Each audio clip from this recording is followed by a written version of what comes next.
TSF Entertainment. And welcome back to the TSF Entertainment channel. It's Retro CG in the building this Sunday evening. What's good, everyone? And I am back to talk about Power Book 3, Raising Kanan in Season 4, Episode 408, Street Struck. Yo, this was a really, really good episode, guys. A really, really good episode. We're back from that little break that we had, which was unneeded. We didn't really need that break. But nevertheless, they gave us a good episode. Shout out to the chat. Shout out to the chat. Hopefully the fellows will drop in a minute and we'll go ahead and get started. All right, so episode 408, it was titled Street Struck. It was written by Sasha Penn, which I told y'all, whenever the showrunner is writing the episode, it's going to be a good episode. Directed by Lionel Coleman. Episode synopsis is Raq goes on the offense as Marvin and Lou attempt to contain escalating situations. Jukebox joins the search for missing O-Cee while Kanan looks into his theory on what happened to Famous. So I rated this episode as a 10. I know, I can't wait to see what the chat got to say about it. But I gave the episode a 10. All right, so shout out Cup Star, DeMarcus, Xavier, Nikki B. What's good, y'all? How y'all doing? Hope y'all had a great week. All right, let's see. All right, DeMarcus says this episode was a solid 10. All right, that's what's up. May the fourth be with you. That's correct. All right, so the episode started off with some action. I know those of you who've been looking for that action was very excited to see that this episode jumped off with a little bit of action with it. All right, so the episode starts off with Quan. Quan is getting stuck up. We see that some mass robbers have came and put down Quan's crew, and they're basically trying to get Quan to open up the safe, or they're going to put him down. We later find out that it's Marvin. It's Marvin and his little crew. They don't came in and they done took out Quan. Marvin gets everything he needs to get out of the safe. And he took his mask off, which I didn't really understand why he took his mask off, other than to let Quan know it was him that was putting him down. What's up, Share My Love? Other than letting Quan know that it was him that was getting ready to put him down. He gave Quan one to the head, two to the chest, and he's out of here. The scene then switches to a scene that I feel like we did not need, more of Lou and Armani. I don't know what it is about her, but I do not feel like Amani's got good intentions. Either she's just thirsty as hell or she's up to no good. I know a lot of people are saying that she's probably an informant. I don't know if she's just an informant or if she's going to make trouble for Lou in a different way. You know, love and relationships in the Power universe don't typically work out. So I'm not looking for this relationship to work out as well. She continues to question Lou about, what has happened with his mom. His mom's passing. Lou's not really talking about it. Xavier says, bye-bye, Quan, to your wig. Yeah, Quan, you're out of here. She continues to try to get information out of Lou rather than waiting for him to open up to her. She's trying to press him out to open up to her. And of course, she questions his intentions regarding this relationship. And I'm thinking to myself, you guys are not really in a relationship, but in her mind, she thinks that they are. And of course, she tried to ask Lou, is this a full-time job for you or is this a part-time job for you? And he was like, no, it's full-time. I'm like, wrong answer, Lou. Wrong answer. This definitely needs to be a part-time job for you because I don't know what it is about her. I just feel like, she's not going to end up well. Either she's not going to end up well or she's not going to end up well for Lou. So we'll see what happens with that. All right, so we got B-Rilla coming out of Delicatessen. He got him in his drink. And of course, Kenyatta and Julius pull up on him. And they're basically telling him, listen, we want to start the job. We want to finish the job that we started. Like, we want to go back to Lowell's house and get that money. And B-Rilla's like, are you crazy? Like, the heat is out right now. The cops are out here. Like, Lowell's spooked about what has happened. He's moved his money out of the crib. Like, yo, let's chill on that. And they basically threaten him and tell him, like, listen, Either we finish what we started, either you help us willingly or you're going to help us unwillingly. And so here we see B-Rilla has kind of been pressured into going back and doing another B&E with Kenyatta and Julius. Yeah, Xavier, I agree. She's definitely delusional. Amani is definitely delusional. I felt kind of a little bad for B-Rilla right here, but not really. Not really. It was just nice to say that I feel bad for her because you got yourself in this situation. So figure your way out of it. So they're basically telling him, like, listen, we're gonna go back and get that money. Julius basically, tries to punk him out and be like, oh yeah, I told you that, he went about this life, he's scared and whatever. But like neither one of them are thinking about, the repercussions of trying to go back and hit them again, knowing that the first attempt resulted in two people being unalive, but yet they're convinced that B-Rilla is holding out. And like I said, they threaten him to either help me willingly or unwillingly. All right, so we got Unique pulling up to the tailor shop, and we see Raq is doing her little recon. I like when Raq is out in the streets and she's doing her little recon. So she's probably watching Unique's moves, trying to figure out what he's up to and what is his next move going to be so she can plan her next move. But nonetheless, I think Raq is somehow, some way going to come out on top. We see in this episode right here that Unique continues to unravel, and that's always his weakness. Raq, no matter how much she's pushed up against the wall, she usually finds a solution to a problem. All right, so as she's staking out Unique, watching his moves or whatever the case may be, you have Juke and Kanan back at the diner again, and they're talking about, O-Cee being missing, and Kanan feels like it's nobody but O-Cee that hit me and hit my stash and took the money. And then, of course, Juke was like, okay, well, have you went by his people's house? And she was like, he was like, nah, but I'm getting ready to. And she was like, nah, let me go. It'll be much easier for me to roll up over there as a female looking for him than, an angry kid showing up over here asking for him. So that was a smart idea. And then she questions him about, listen, when you hit me up, you told me that you felt like you knew who put down Fame. And he was like, Raq. And she was like, nah, it can't be Raq. Like, listen, I know that you don't like her. I know that you got issues with her. And I know that you got a problem with Raq, but like Raq wouldn't do that. She loved Famous. And Kanan was like, yeah, she also loved D-Wiz. Look what she did to him. Again, on the era of him missing the fact that it was either him or D-Wiz. So she had an obvious choice when she had to put D-Wiz down. But Kanan, of course, can't see past that. He thinks that his mom is responsible for putting down Fame. Not a smart move, Kanan, because normally when Kanan gets these things in his head, he doesn't let them go. He doesn't properly investigate this out. So he's probably going to end up doing something in retaliation against Raq before he finds out the truth. So we'll see what happens with that. But I think that Juke is probably going to figure it out before Kanan figure it out. That's just my theory in it. All right. So we're at the tailor shop, right? And we see O-Cee pop up. And, the fellas from Jersey are in there. They just kind of like hanging out or whatever. They're not really up to anything. And O-Cee walks up and tugs on Akbar's jacket. Yo, this thing was funny, yo. I had to watch it about 3 times to actually get anything out of it because I couldn't get past laughing at it.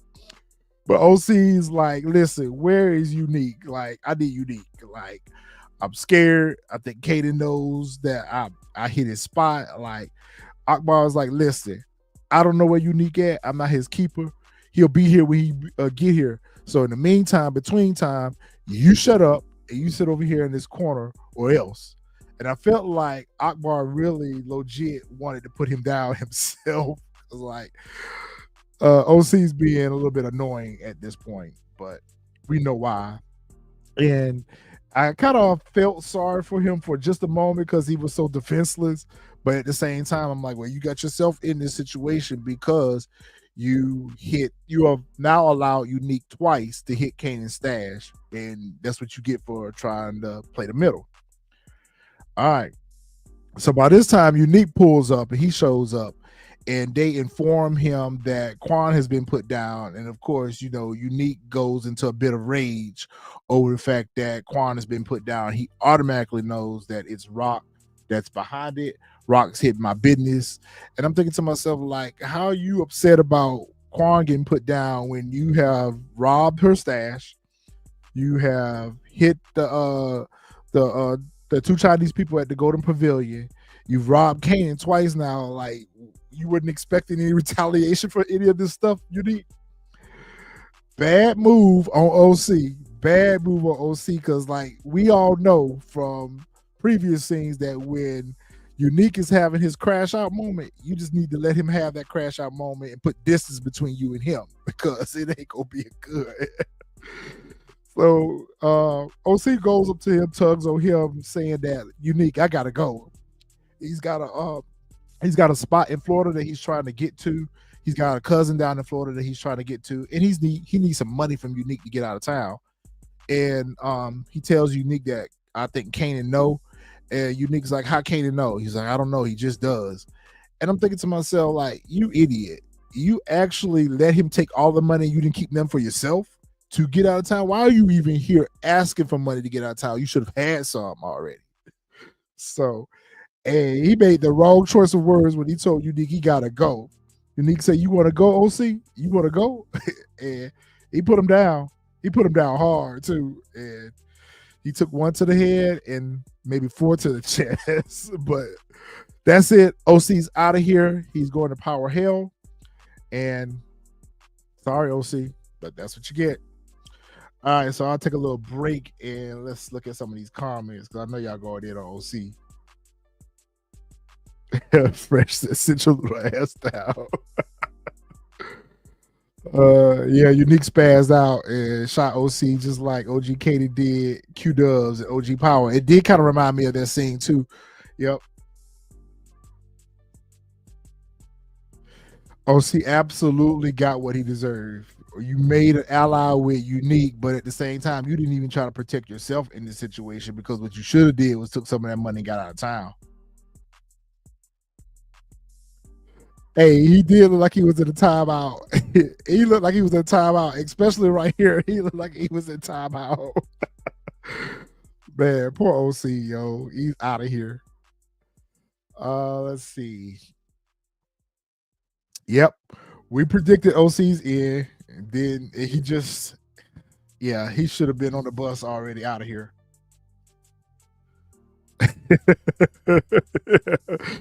Yeah, he tore his ass up, yo. You ain't lying about that, real. He's out of here. All right, so moving on.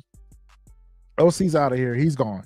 All right, so at this point, Unique crash out, and the fellas there in the room are looking at Unique like, this nigga is crazy. Like, and then he was like, clean this up. And so he's sitting here still, crashing out over the fact that Raq is responsible for what's happening to him right now. And of course, everyone is telling him it's a robbery. We're not sure if Raq had anything to do with it or not. And at this point, Detective Garcia comes in.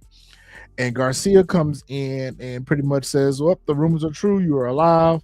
Like, I want to question you about your brother. Unique turns to them and asks them, is the back cleaned up? They cleaned up and disposed of a body rather quick. But yeah, he takes Garcia in the back. And Garcia starts questioning him about Ronnie and Detective Howard's association. Like, we found your brother unalive next to a dirty cop that was being investigated. And I want to know what your involvement is in all this. Of course, Unique ain't no snitch. He wasn't going to, which I was very surprised that he didn't throw Raq under the bus. But, he want to deal with Raq his own way. If this was a Raq situation, Raq would have definitely led the cops to Unique's trail. But Garcia has it mapped out in his head that, you put Ronnie down, Ronnie put Howard down, and now you're back out here claiming the streets. What's going to end up happening, I'm going to tell y'all here first, what's end up happening is Unique going to take the charge. Unique gonna take the charge for Howard going down, because remember what Captain Baptiste told Garcia is like, I want you to solve this crime. So right now it seems like a very easy target to pin Unique up on this. So I think ultimately how we're going to get rid of Unique is he's going to end up taking the charge for Howard and Ronnie. We'll see. All right, so Unique, he holds his own with Garcia as we expect. He doesn't crack under pressure. And he pretty much tells Garcia that you're an idiot and you're a clown. Like, all that shit you talking about ain't none of that true. But at the end of the day, I feel like Garcia, there's too much blood in the streets right now, and none of these crimes are solved. Famous, Howard, Ronnie, all this stuff that's going on.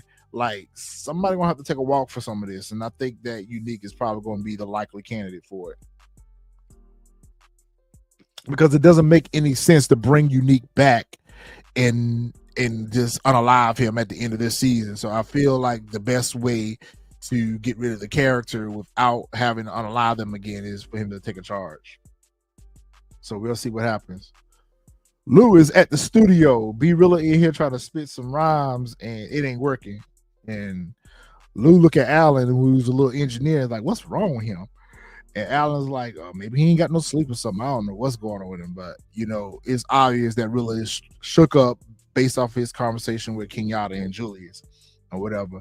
And Lou like, yo, Rilla, step out for a minute. Let me talk to you for a minute. What's going on with you?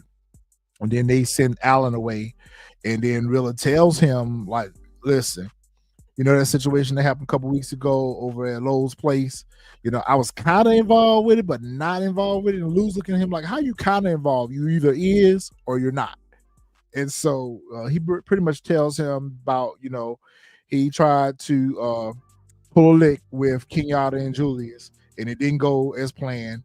And they're now pulling back up on him and threatening him and basically telling him that, listen, if you don't help us get this money, then we're going to put you down too. And so Lou's like, you're an idiot. You are a complete idiot. So we now know right then that Lou is going to help him get out of this situation. Because at the end of the day, B-Rilla is Lou's investment. Man, he's put a lot of work into B-Rilla, and he's not gotten anything in return for it. So the last thing he needs now is for Rilla to go down for a murder charge, as well as after just getting him out of jail. So we know that Lou's going to have to help Rilla clean up this mess that he's made for himself.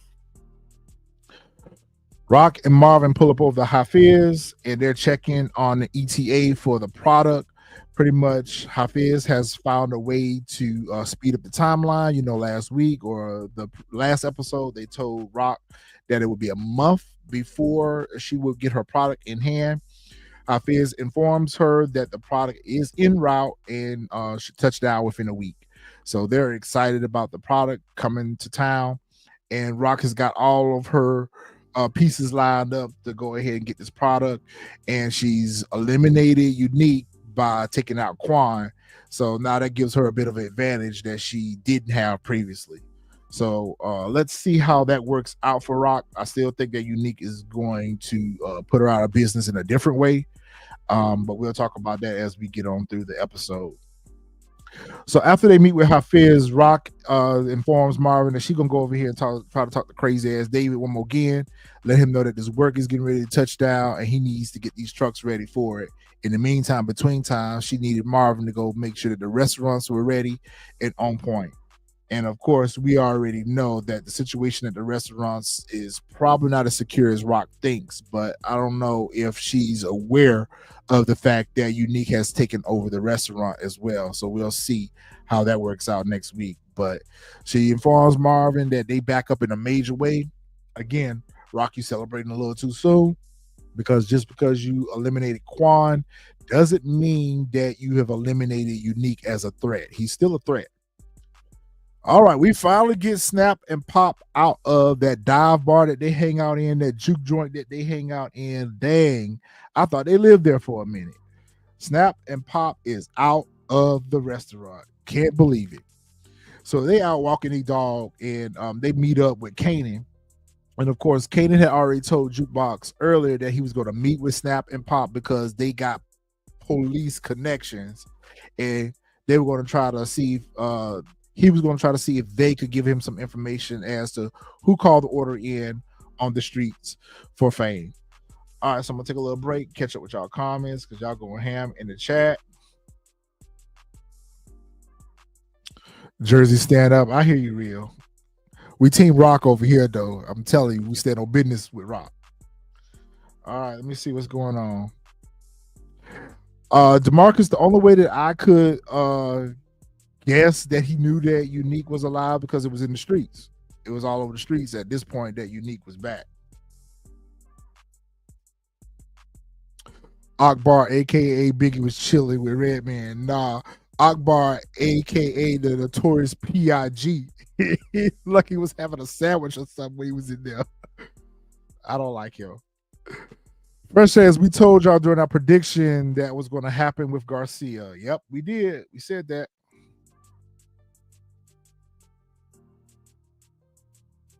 Yo, that was crazy work, Dexter. Like, that's what I was trying to figure out. Like, is it clean enough?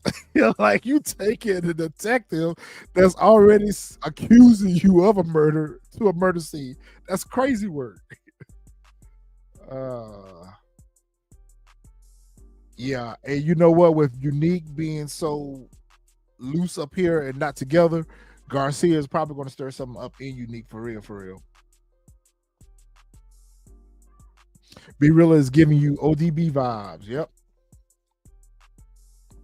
Lou makes bad investments. That studio famous Rilla just a horrible portfolio. Yeah, Lou's track record with his artists ain't so good. You're right about that. Yeah, his track record with his artists is not good. Not good at all. All right, we got Mr. M2 joining us on the panel. What's happening? Tell me I didn't like Raq's farm girl jumpsuit. Looked like she was going to milk some cows. Stop it, Xavier. You know, we team Raq over here. What's up, Lady V? DeMarcus coming in with a $5 super chat says, Snaps and Pop is giving me Jerome and Louis vibes from Snowfall. Yep. What's good, chat? So Kanan is basically sitting here telling Snap and Pop that he heard in the streets that a cop was the one that was some dirty cops that had put Fame down, and he wanted them to check in with their police connections to see what they could find out. And Pop asked him, well, how you know we got police connections? And I'm thinking to myself, did you not remember he walked into the bar and saw y'all paying off some cops? Like, and he was like, well, I figured y'all, you know, the way y'all move, y'all had some connections or whatever. So they are suspicious and acting real suspicious at this point, which I don't understand why Kanan didn't peep, especially when Snap was like, well, who did you hear put him down? He was like, I don't know. That's why I'm here asking you. And the dog started barking. And anyone knows that, you know, the psychology of dogs is they react off of their owner's energy. So that to me tells me that, okay, Snap probably got a little nervous, had a little shift in his energy, whatever, which resulted in the dog barking. Kanan didn't pick up on none of these context clues, none of these context clues that he can only, but one thing he didn't do, he didn't give up Raq, which I was very surprised he did not give up Raq, because when they asked him, who do you think put him down, I fully expected him to say, well, I think my mother had something to do with it.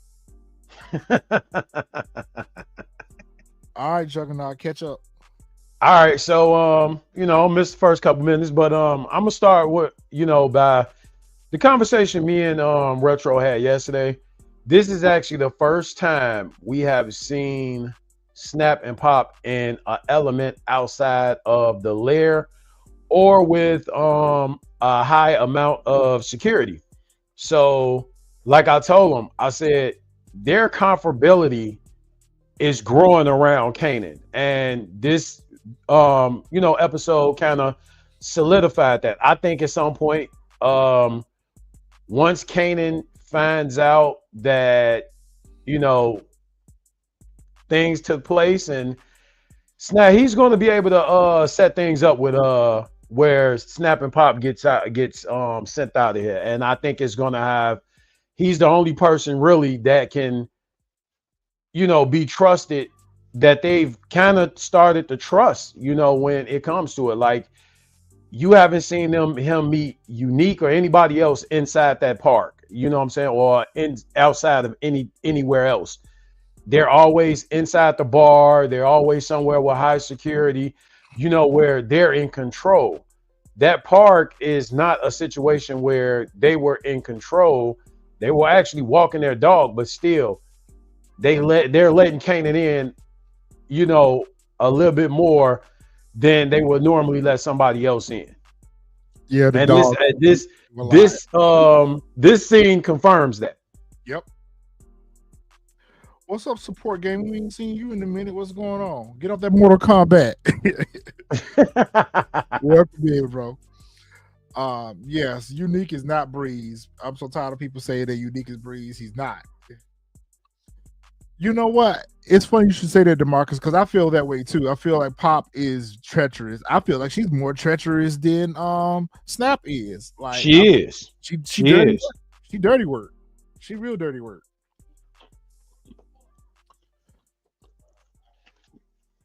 You know what? I agree with that, Xavier. Like, when you really look at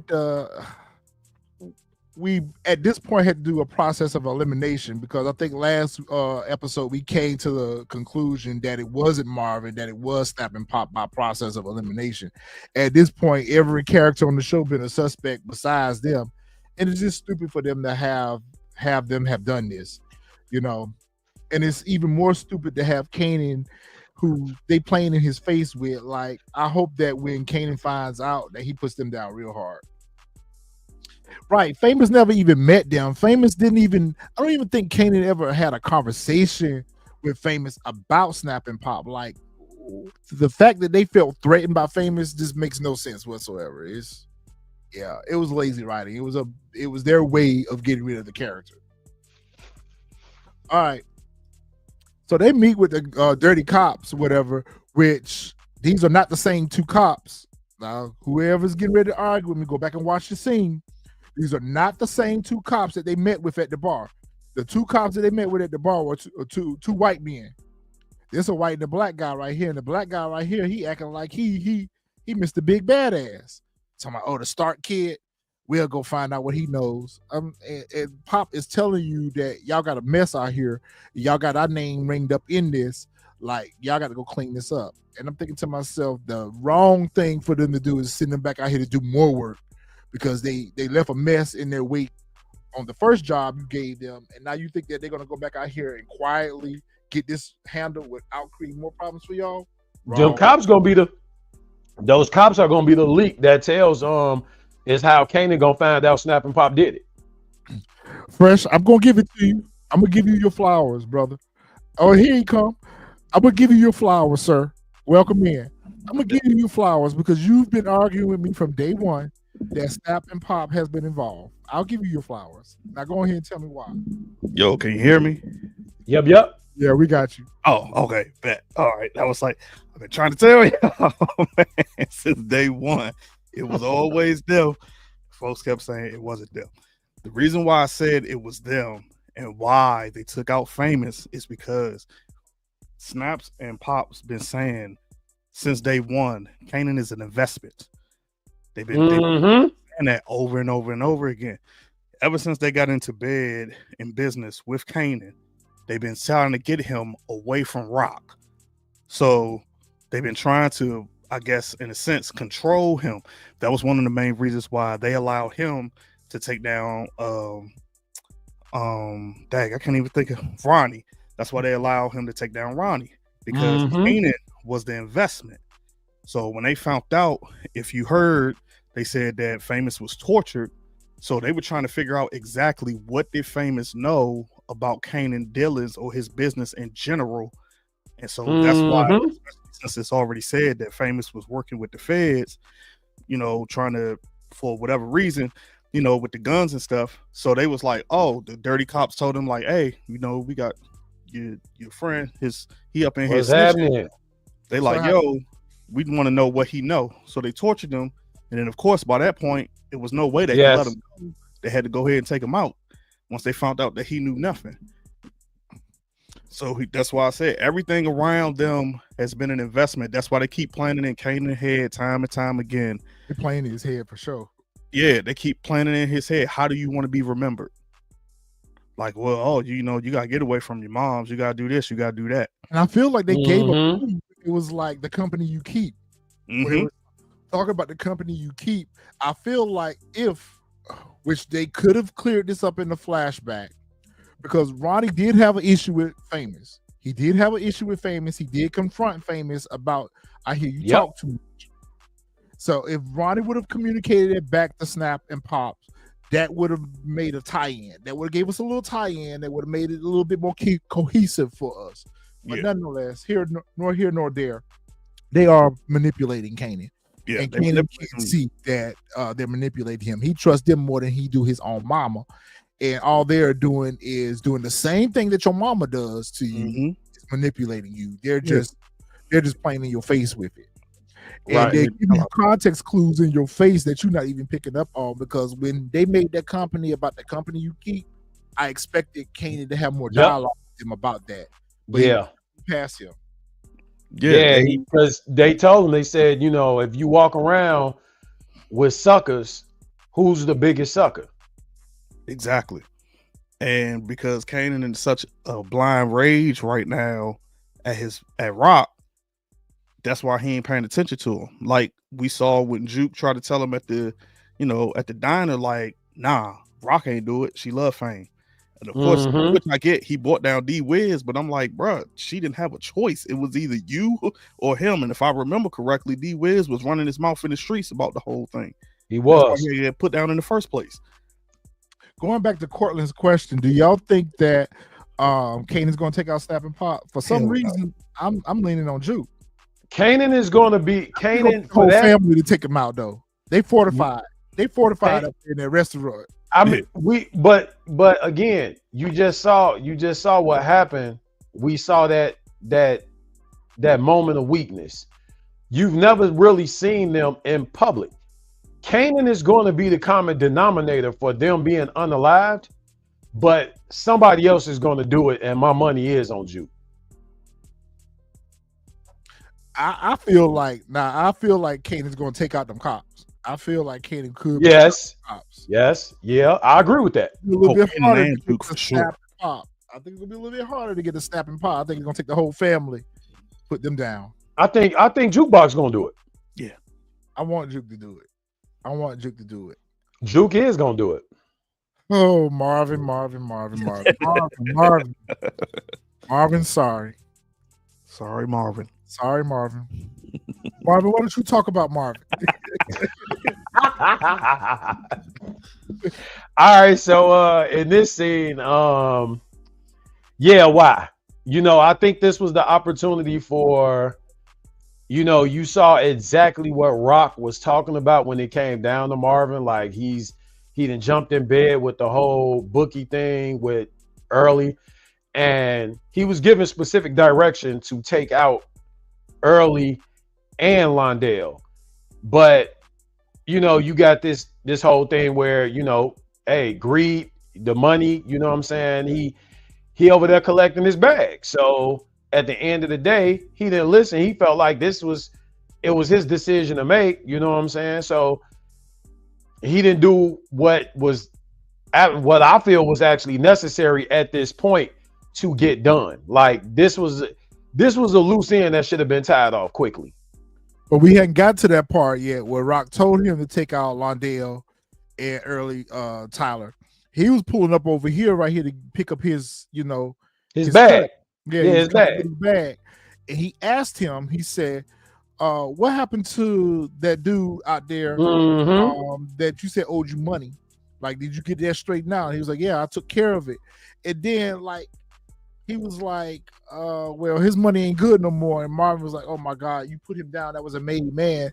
And I'm thinking to myself, this is a conversation you should have had before you told him to take care of it. Like, same way Raq told you to take care of the situation with Early Tyler and Londale later on, you should have gave Early Tyler specific instructions on how you needed to handle this situation. When you told him to take care of it, you gave him pretty much to handle it your way. And so you see it ain't no loyalty and no love in the game because early, you really can tell like with the whole conversation, early put that back on Marvin. Like, hey, that's your fault. You the one gave me the green light. You the one told me to do this. So in that instance, if it's me, early wouldn't have left that conversation. Yeah. And because he's really letting you know, to me, if you're street and you're streetwise, if somebody gets a hold of early and the way he was talking, he's going to tell them that you made that call. Hey Dexter, that's a good theory. I would like that to happen more than anything. Marvin take those diamonds and flip them and get out of town, but I don't think that's what's going to happen. All right, DeMarcus, that's what I'm worried about right there. Early Tyler could tell Stefano or Unique intel about Amber, who set Marvin up. Nah. I do feel like Early Tyler could get loose at the lips if he get into a situation where he's confronted by Stefano. I think he will drag Marvin into that. I can absolutely see that. I can see that, but I can't see it having nothing to do with Amber. Like, we so far way, past Amber. It's like, as a matter of fact, because with Amber, if I remember correctly, Amber didn't have nothing to do with Stefano. That was with the other Jersey boss. But I got something to talk about with Amber later on. All right. Early might turn on Marvin. Yes. Especially when he find out that his cousin is deleted. He gonna put two and two together that Marvin done it. Oh, I think that too. I'll save it when we get to that scene. Well, we talk about it. I think that too, but I also think that Marvin gonna be able to flip that and be like, "Yo, I tried to tell you, like, you hit a made guy. Like, they figured out who it was. Like, I got a feeling he gonna try to flip it somehow." I agree. Fresh, I agree. I definitely think he's gonna flip it in a way because Marvin's able to kind of, be convincing in certain scenarios, in certain situations. At this episode, we'll talk. But I do feel like this episode he was a dummy. Yeah, he was a dummy. Yeah, you big dummy. Yeah, you big dummy. You. Yeah. We'll get to it. So Juke, after she had already told Kanan what she was going to do, what her plan was, that she was going to go over to O-Cee people's house and try to see what she could find out. Knocks on the door. O-Cee's brother.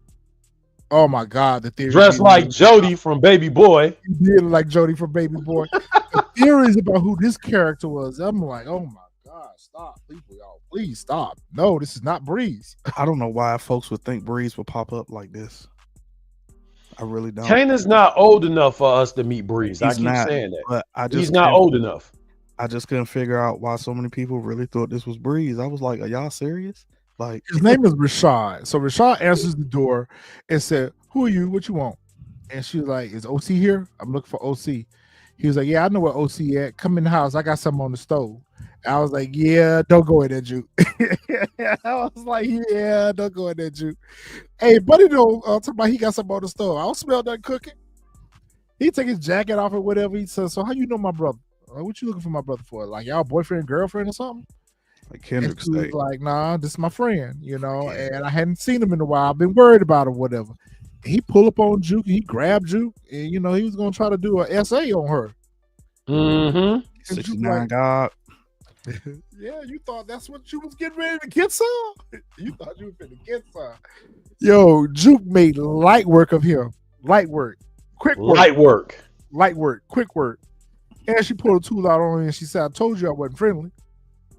That training came in. That combat training came in. The hand-to-hand combat training. Hand came in quick. Yeah, hand-to-hand. She smacked him with the piece or whatever. He laying there. Wait. I ain't seen him in a week. Wait. I wanted her to end it all right there in the mama house.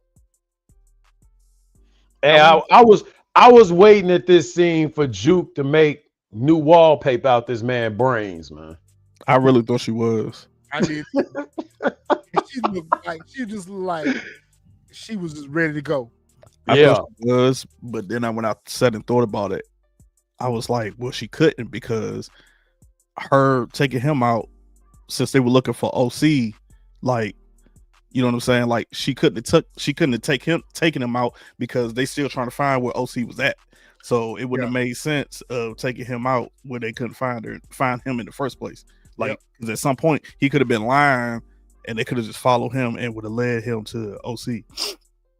Y'all right. O-Cee mama almost had a double funeral. She was Right. right. She probably could have got a 2-for-1, put them in the same casket. Right. I think her not,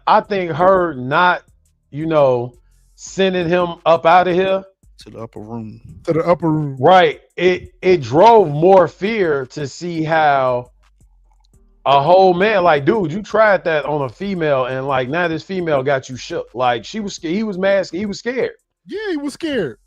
He was like, oh, like, nah, I'm just playing. I told y'all. Now you want to play, huh?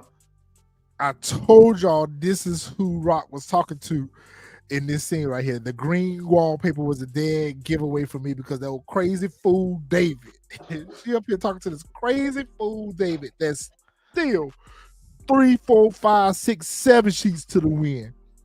This dude just got all kind of issues. The love of his life. I was like, y'all sure y'all want to trust this man? No, with your word.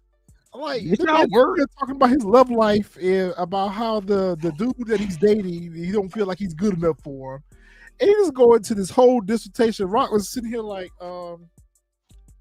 yeah, but I noticed that you ain't got no workers out here. What's going on with that? And he was like, she should have realized that this is a problem right here when he said, oh, we have some payroll issues with these workers, but we can find anybody to drive a truck. That's the problem. You don't need anybody driving a truck. You got work on the back of this truck. You're like, are you serious? Are you serious? Yeah, he out of here. Yeah, he need to be out of here. He out of here. And one thing I would say kind of gave that clue too. Basic character, is he told her they know he's partaking in the work. Yep. When he told her, I can't wait to see your new work. I can't wait to get your new work. I can't wait to get your new work. Yeah, he out of here, bro. Prime example. Yeah. Don't get high on your own supply. Xavier, this is why you do not work with whatever. Raq should have just been like, you know what? Yeah, she should have dropped them herself. I can't wait to get you to work. Yo, he needs to take a ride. Yo, I don't know what they need to do with him. Oh, angry, unique. And I love how sometimes the scar is there and sometimes the scar is not there. Yeah. It's like, what scene they want to show the scar. Pulls up on Russo and he just throwing a tantrum still about Raq taking out Quan, and we out here looking like suckers in the street.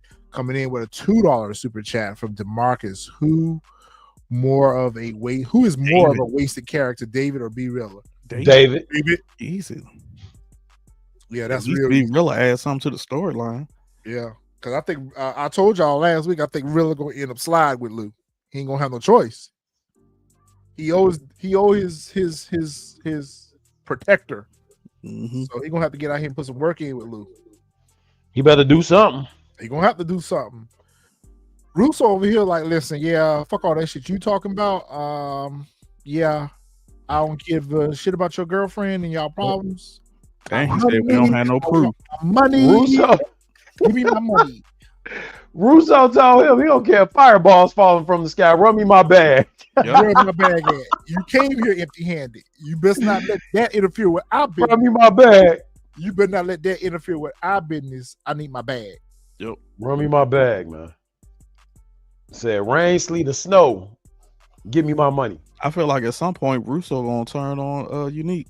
Yep. He already halfway at 1 foot in, 1 foot out. I think he's starting to realize that. Teaming up with Unique is a bad idea. I was just getting ready to say that support game, and I agree. I don't even understand why Unique think this is a perfect fit for him. When he was trying to do work with Sal, that shit didn't work out. Like, you keep running to these Italians, this situation ain't working out with these mafiosos. You're gonna have to drop him. He might do it, but I think it's gonna be more so Russo gonna be trying to drop him because, like I said, at the point, he ain't got no cash flow. Russo gonna be like, Russo don't care about nothing else but the cash, and he told him straight up, like, we got to be kind of discreet at Stefano and everybody can't, know I'm backing you or making noise and this different type of stuff because we can't have this big thing in the family. But Unique, he set on revenge. He just like Kanan. He blinded by revenge. He don't care. I can see that happening too, DeMarcus. Wholeheartedly, Yeah. I can see him flipping. I don't think Russo is gonna put Stefano down though. Nah, that's not gonna happen. He'll put down Unique before he do that. Stefano out of here. Yeah, he'll take Unique out before he do that because he had already said he didn't want no big fight between the families. Yeah, Rocknum gonna put Stefano up out of here, and it's time for him to go. Luke pulls up to the bookstore to meet up with Kenyatta. Kenyatta come out talking all this crazy shit to him or whatever. Brother Lou Thomas, the ancestor. Ancestors have told me about the majestic, melanated, one and only Lou Thomas. Hey, you let the man take your manhood. They didn't castrated you. I was dying, bro. I was dying. Oh man. You let the man take your manhood.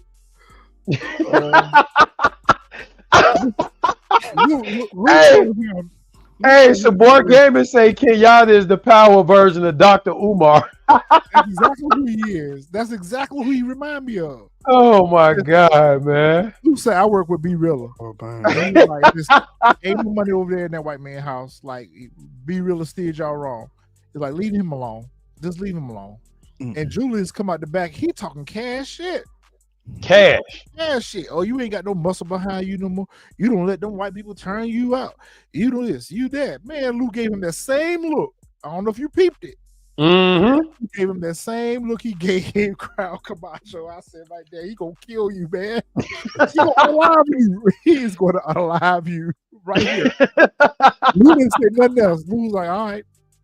That's the part I didn't understand. It was like, okay, y'all know Lou Thomas' name on the streets. Man, what? You know his family. So you think just because you thinking like, oh, Lou ain't like that no more, he still ain't got a backing with his family. Like you think like if you did something to Lou, nothing was gonna happen to y'all too. Like nobody would care. So I was confused by that. Like, bro, like if his name rung out there in them streets like that, what you think would have happened if y'all tried to do something to him? And then you gotta keep in mind, Lou was always next to bat every single time. Every single time. He was next to bat. You think he forgot that? He talking about, well, looks like Brother Lou and Brother Rilla gonna have to go see their ancestors sooner than later. And I'm like, yeah, you think that. You keep thinking that. Every time I see Rock House, I know we had this discussion before.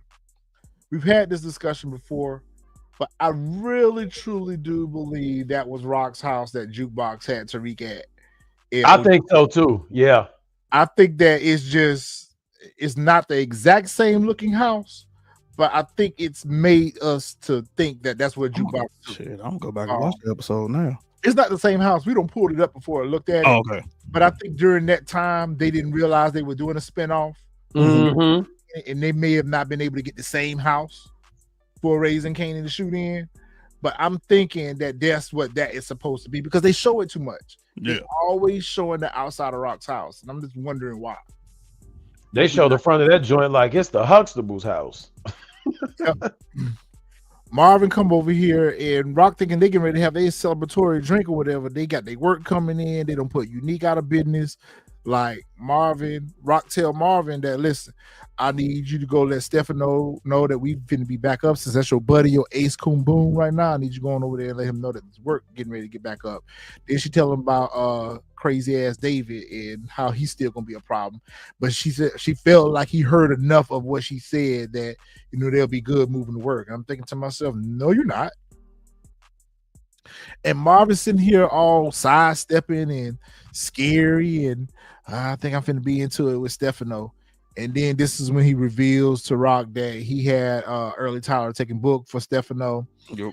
and how Early Tyler put down a made man that was carrying the debt, and that he feel like Stefano gonna figure it out and they gonna have a problem. And Rock like, I know you lied. I know you lied. I know you lying. I know you lied. And she was like, that's when she told him, like, listen, when she found out Londell was involved, she was like the same dude that did a bid for running his mouth about the check cash in place. She was like, yeah, you told on itself. Yeah, told on himself. She's like, you need to go put both of them down. And Marvin stood here trying to make excuses for Early Tyler, but Rock is right. You need to go put him down. Because you think that's your friend. He not. He not. Yeah, but you know what? When I watched it, I said the exact same thing, but I thought about it. He, in a sense, Marvin can't put down Early Tyler, because if he puts down Early Tyler to Stefano, he's going to look guilty.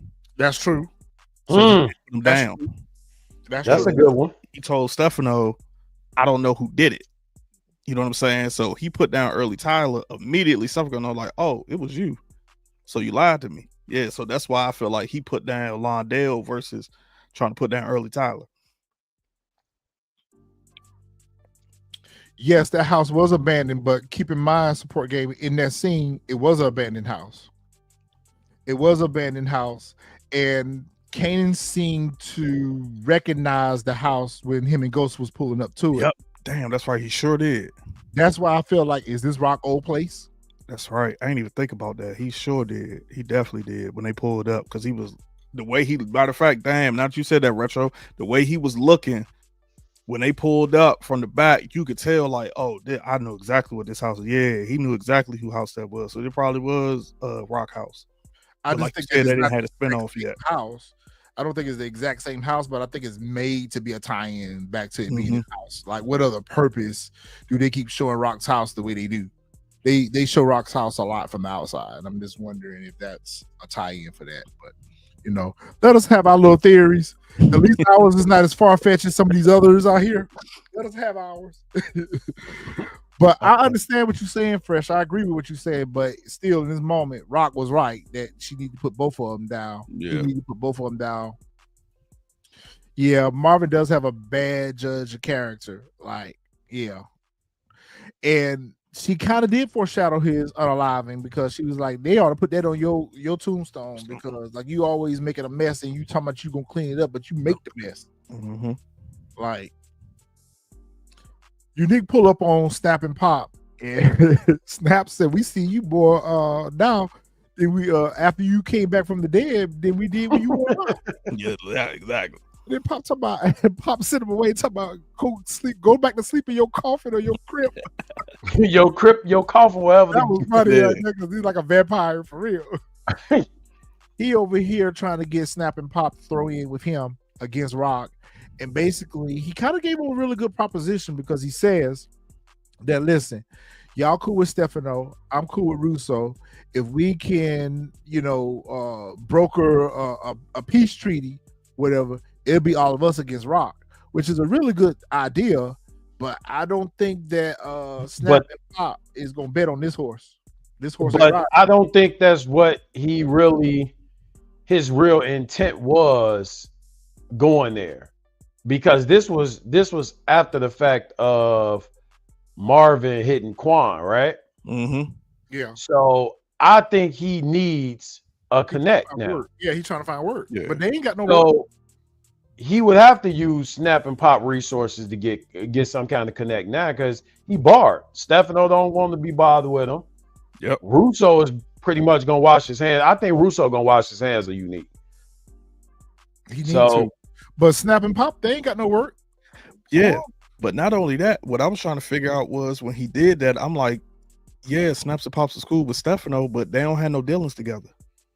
So I'm like, what's the point of them two going to Stefano and be like, oh yeah, let's do this? They don't have no dealings together, and then you talking about brokering a treaty, quote unquote, Stefano and Russo not really beefing per se. Like that's just the Jersey, mob, and then we got the New York mob. They not quote unquote like really beefing, so there's no beef between those two crews. I think now, like Retro was saying, this is just a ploy just to try to get some work. Mm-hmm. Yeah, but that was. think about it. Even if they didn't supply him the work, they can point him in the right direction to get it. I don't think so, because keep in mind, Stefano's work connect was Quan. Yep. Quan was Unique's work connect. Quan was Rock's. Remember when Quan stopped supplying Rock, she was out of business. So now that Rock is getting ready to be the connect, Rock is going to be the only one that got work right now. Yep. Because ain't nobody else getting no work. Everybody else that was getting work was all getting it from Quan. Yep. So, and remember, Rock even went to Stefano and asked him, how would you feel if I step in and become the plug? And then that's when he said, okay, now we talking about something here.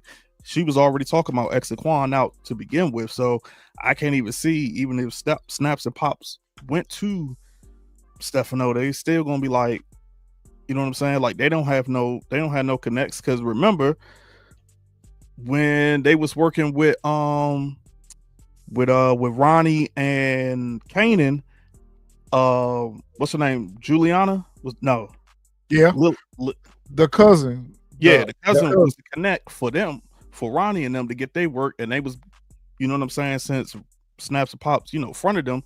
That's why they getting that money back. That's why I said it's an investment for Kanan, because he still got to pay them that bread back. They don't have no connect. They just sit there and just get money. But I do think that they're going to end up throwing in with Unique just to go against Rock, because everybody hates Rock. So I think that's the only benefit to them working with Unique, other than the fact that all of them going to team up against to get rid of Rock. But that's not going to work out the way they think. I can see that, but I still don't think that they hate Rock. I think there's just more so they want Kanan away from Rock, so like they can control Kanan. Yeah. Mm-hmm. Yep. But right now, everybody is at a standstill right now, because Rock the only one who got work right now. Yep. So at best, all they're gonna do is because remember, he was sticking up Rock for her work, before he linked back up with I don't think they're gonna make it long enough to make this deal. I don't think they're gonna be around long enough to make this deal. They not. Yeah. They're not gonna be around. I'm telling you, Kanan about to find out what they did. I'm telling you. I still don't think it's gonna be Kanan. I'm with Retro. I think it's gonna be Juke. Yeah. The police, Courtney. Juke always been suspicious of Bonnie and Clyde. She called them Bonnie and Clyde. Yep. Always been suspicious of them. She always been warning to Kanan that, listen, don't do business with them. They shiesty. Whatever. So I think Juke gonna be, again, I think it's gonna take the whole family to get to them. They fortified up there in that restaurant. Dexter, he didn't say that. He said he doesn't deal with Heron. Yeah, in Queens. Yeah, because remember he worked with them last season. He just don't move Heron. How Rock ended up getting her work, because she stole Tremont's connect. So you got Rock over here at Miss Joyce's house, putting away her things, reminiscing on particular outfits that her mother had wore and how she acted when she wore those particular outfits, and Juke is there helping her. I thought this was a very interesting scene too, because I think for the first time, maybe not the first time, but maybe the first time in a long time, that neither one of them were truly honest with each other. Mm-hmm. You heard Juke ask her, well, how did grandma pass? And, Rock kind of gave her an excuse that, she was tired and she gave up or whatever. Not saying that Juke was suspicious of Rock putting her down, but kind of felt like Rock sidestepped into change the subject too quick for her on that, when she was like, well, what you hearing about Famous? What Kanan talking about? Mm-hmm. And, she lied to Rock too, and told Rock that she didn't know what Kanan was talking about. They ain't hearing them about Famous or whatever, which I really wanted Juke to tell her, yo, Aunt Rock, Kanan thinks you had something to do with it. Why do you think she didn't tell her? I don't think I think it's two things. Support gaming. I don't think she's getting tired of Rock, and that's why she lied. I think it's more so because Kanan planted that seed in her head about D-Wiz. So like she's straddling the fence just to see, like, she trying to see like what info, and I think like how you were saying, Retro, she also peeped that like when she asked about, you know, her grandma, that she wasn't coming out with full details, because you know her and Raq, they always remember she done told Jukebox, you know, about the whole thing, the abortion and everything with Unique's baby and all that different other stuff. So now she just kind of like on the fence. She just trying to, I think she was just more so trying to gather intel to see if Raq was actually the one that put down Fame, because she doesn't believe it, but at the same time she like, you know what, I don't know, like, you know, Kanan do somewhat got kind of you know, he might be right with this. So I think she just trying to figure it out, that's all, before she go off and do something. She just trying to investigate. Yeah, she doing recon right now. I wonder if Marvin told Jukebox what happened to Joyce. Nope, because she don't know. Because remember, in this scene right here, she asked her about the autopsy, and Raq didn't say anything. She just said she was tired and just went on ahead and just passed away, or whatnot. I think the murder famous has a finger. Nope. The two cops did it. The two cops. I mean, we got it. We just seen it. Was those two cops. Told us. They told the two cops when they went and met Snap and Pop on the roof. They actually basically fingered them as the people who did it. I mean, they pretty much said it, because they said who the Stark kid. Like, yeah, they pretty much and had told them at the end that they gotta get their shit together, because it's starting to come back to us. Yeah, like we pay you for this. Maybe Jukebox will find out instead of Kanan about Snaps and Pop. Yeah, we think it's gonna be Juke, because Kanan right now, like, I'll explain why later on once we get to that scene with Crystal and everything. Raq always passing the buck to be a mother to Kanan and Juke. That's true to Marcus, but that's only because Raq knows that if he don't listen to nobody else, he's gonna listen to Juke. He'll listen to Juke, yeah. He'll listen to Juke. So that's why she always says, like, watch out for your cousin. And this also, which everybody keeps saying they around the same age, this also shows that Jukebox is older, because that's how it was growing up. You watch out for your younger cousin. So that's why she tells him all the time, like, you know, just watch out for, because she knows Kanan will listen to Juke. Listen to nobody else, but he'll listen to you. He'll listen to Juke. Juke Can make him stand around. We've seen that. Yep. Am I the only one that have an issue with how Marvin set up here in this goddamn restaurant and act? All scary and shit. This ain't the Marvin I know. Exactly. I was like, last week he was just talking cash shit about putting Stefano down, and then when Stefano stepped to him and talking about replacing him with Raq, he stood on business with Stefano. You sitting up here acting all scary. You told on yourself here. Yep. You told on yourself. I said the same thing. I said, damn, bro, you acting scary as hell. Like, you telling on yourself big time on this joint. Like, yeah, bro, just like you said, you was talking cash shit. Like, nah, I ain't cutting on my sister. I'm gonna do all this. And then as soon as he mentioned something, your eyes start. Why you say that? They ain't my size. They ain't my size.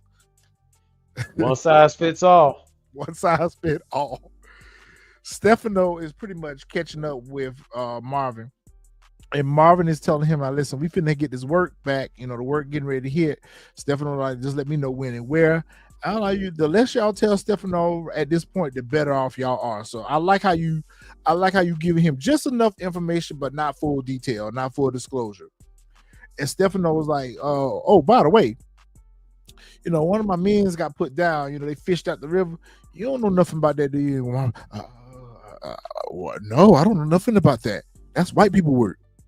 Then when he asked you about Quan, I heard it was a robbery. Like, Marvin, why you sitting here acting all scary? Stuttering. You told on yourself. And then when you make that comment about them slippers, because Stefano was like, if I find out who put my peoples down, they're going to be wearing some Concrete Creek slippers. Marvin like, well, I sure hope they don't come in my size. Bruh, last week you was just standing on business getting ready to put him down, and now you sitting here acting all scary. Scary. You told on yourself. Told on yourself big time. Told on yourself. And so, this is, go ahead, Retro, and then I'll get on. Go ahead. You probably getting ready to say what I was getting ready to say. Oh, I was just trying to, this is why I didn't understand right here is why if I'm Marvin, I would have just went on ahead and be like, yo, I'm gonna figure out who it is and let you know what's going on. Or it would just came out like, yo, I already found out who it is. I'm about to handle it myself. Yeah. You don't even gotta worry about it, because even then, Stefano might have been mad, but then he would have also realized, like, yo, one, you're not lying to him, and then two, like, I done already did business for you before. Like, I'm about to do more for you, and I'm about to clean up the mess, so you ain't even gotta worry about nothing. This is all on me, and continue to whatchamacallit. But nope, you sat right there and lied to that man's face, acting all nervous. Exactly, Nelly. You had all that smoke last week. You ain't got none now. Sad. Who's going in the furnace? That's a very good question, Marvin. You know what? They might put Stefano ass in that furnace. I think Stefano going in that furnace, bro. Stefano going in that furnace. They might put Stefano in there. I think I'm disappointed in Marvin that he's making Marvin's look bad, but damn. Yeah, you can wear the concrete slippers, bro. You could wear them. Ain't nobody wearing no concrete slippers around here. All right, man. They did O-Cee bad. Oh man, they did O-Cee bad. You want to go? Oh, you want to go? Hey. Keep going. Oh my goodness. Hey, you go. They had my little man feathers all over the place and everything, man. Man, Unique blew the feathers out that North Face vest. like I got it. Like, everybody knew, but I was still trying to figure out, like, I get it why they showed the part, because it's like to prove that, like, he gone and they found the body. But at the same time, I was trying to figure out, like, why they showed that scene. Like, you know what I'm saying? Like, it was, to me, it was like we already knew he was gone, so that scene could have just, like, been cut out. But I guess they was trying to prove that he's actually gone, or this was leading up to the whole thing of them finding the body. Yeah. Okay. You right, Xavier. Xavier, you missed the joke. You say I'm now getting disappointed. My name Marvin too. Yeah. But no, for real though, Xavier. Yes, he has been screwing up, but at least he always come through clutch. That's the thing that we look for in Marvin. We know that Marvin gonna make mistakes. We know that Marvin always gonna make a mess out of something, but he always come through clutch. I don't think he gonna come through this go round. It's too much stacking up against Marvin at this point. He making too much of a mess. Kanan come home. Crystal in there, she done made him a good old pot of spaghetti. And he told her that she got to go. You got to go. I can't keep you safe. You got to get out. I can't protect you. And I'm thinking to myself, yo, you should have just put some money in her pocket, gave her the keys to the whip, and went ahead and let her get out of town right then and there. That's all to go, yeah. Instead of putting her on a bus. Like, every time we see a power character try to get on a bus to get out of town, they don't never make it. Like, nope. For real. If you wanted to get her out of town, you should have took her out of town. Like, you should have got her out of town. You don't make it to the airport, and you might make it to the bus station, but you ain't gonna make it. You ain't gonna make it on the bus, or you ain't gonna make it to your destination on the bus. Like, that don't happen. But oh man, you know what? I wasn't seeing it for Crystal because of how she did Jukebox. I wasn't. But I feel like Crystal don't redeem herself.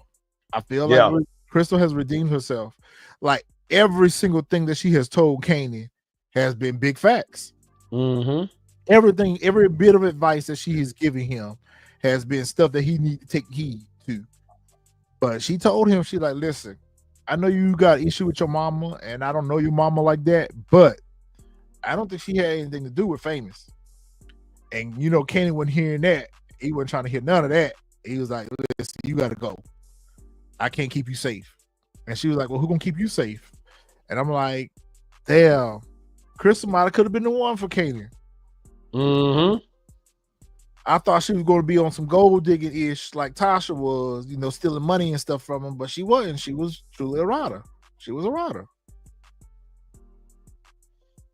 So you know where I'm leading with this, right? The end of Crystal. This is the end of Crystal. I don't think she will go out by out of here. Out of here. I don't think she's going out by way of not living. I think she's going to go on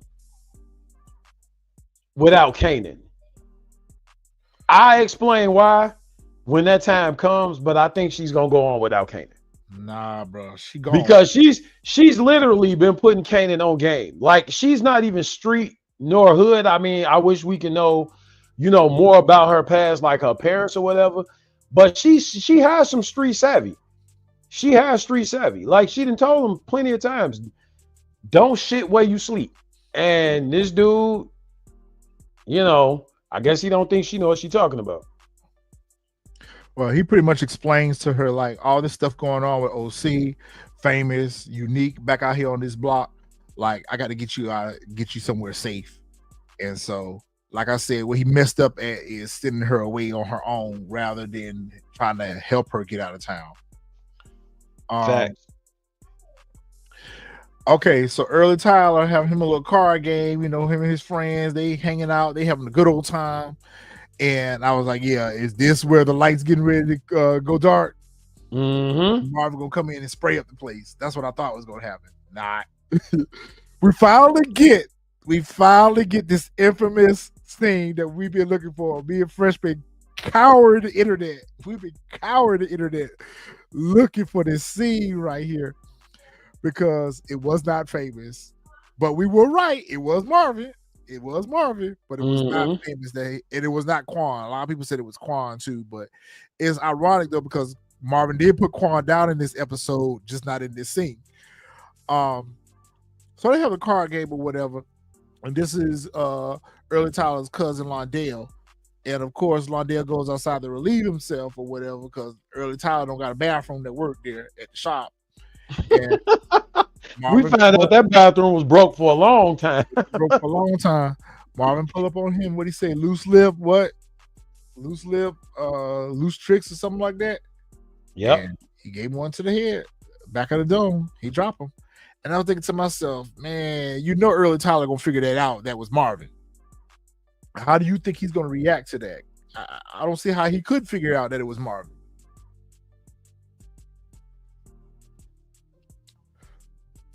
DeMarcus, Londale looked like Sam the Crackhead. He went out like Sam the Crackhead too. Early as a sucker, snitched on cousin. Imagine what he'll do to Marvin. That's my point right there, Dale. That's a good point. Like I feel like for retaliation, Early Tyler could tip off Stefano that it was Marvin that gave him the go ahead to drop old boy.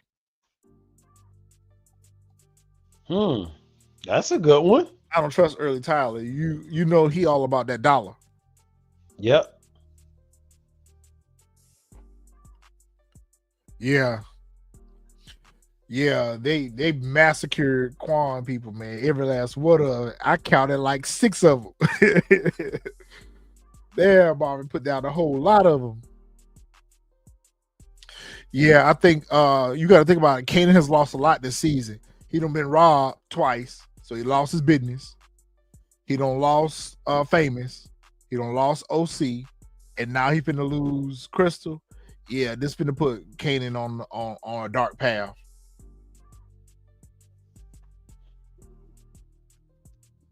I think she gonna break up with him. It's a 50-50 with me on that. B-Rilla, yeah, we said that earlier, Dale. B-Rilla gonna have to pay his debt. He gonna have to put that work in with Lou. I don't know, M2. I don't know about that. I think it's a 50-50 with me on that one, man. Because I just think that she's gonna be the one to get that intel back to Kanan. I do feel like she could get some information back to Kanan. I do. She's gonna get that information back to Kanan on who unalive Famous. I'm telling you. Yep, I'm telling you. Okay. Them cops is gonna be the ones that link Snap and Pop to it though. Watch. All right, so Raq got her work. Man, she got her work. A lot of work. She got a lot of work. You're gonna need more than them Chinese restaurants to move all that work, Raq. Last week, she better open that shopping center back up. she better open that shop. But see, that's another thing. Why did they show us Raq paying those cops off? What was she paying them off for? That strip mall area. Yeah, understand it, but we She ain't was seen paying them off for the strip mall area because remember when she first got that area, them cops was over there breaking up stuff, messing up stuff, and harassing folks, keeping them up out of there. She was paying them cops to go away because you're not gonna be able to have that amount of work. She knows she already lost the restaurants, so you're gonna have to run your work out of somewhere. That's what I was saying last week, that it would be a smart move for her to run her work out of the shopping center, but we haven't. Yeah, that shopping center is. That's why she paid them cops off. Yeah, because remember they came and harassed her about it. Yeah, but we haven't seen the shopping center anymore since then. Oh, yeah, that's true.